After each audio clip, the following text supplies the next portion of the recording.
बिशुनगंज।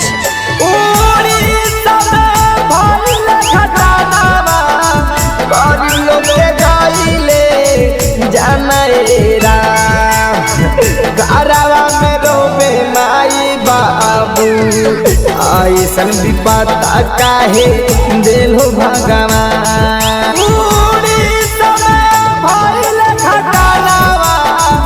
गरीब लोग के गाइले जानेरा घरवा में रोबे माई बाबू ऐसन विपत काहे देलो भगवान।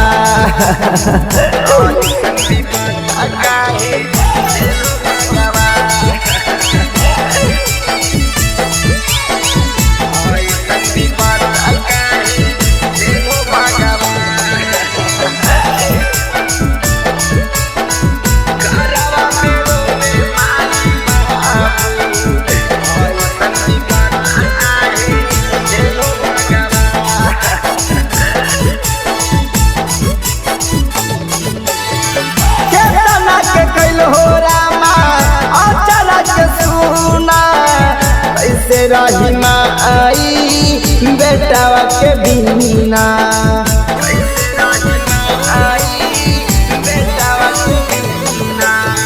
केतना के कैलो हो रामा अचरा के सुना कैसे रही माई बेटावा के बिना।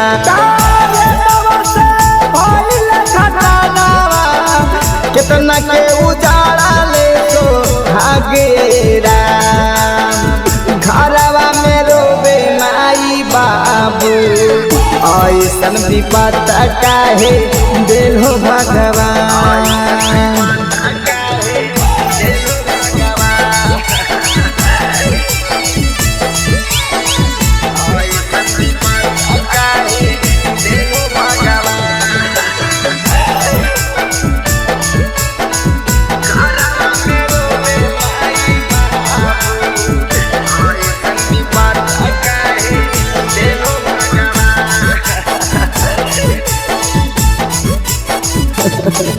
भूखे प्यासे घरे रोबे वाला बच्चा ऐसन विपत देखे कैलो नहीं अच्छा।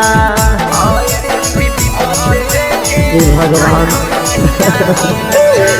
भूखे प्यासे घरे रोबे वाला बच्चा ऐसन दुख देखे कैलो नहीं अच्छा।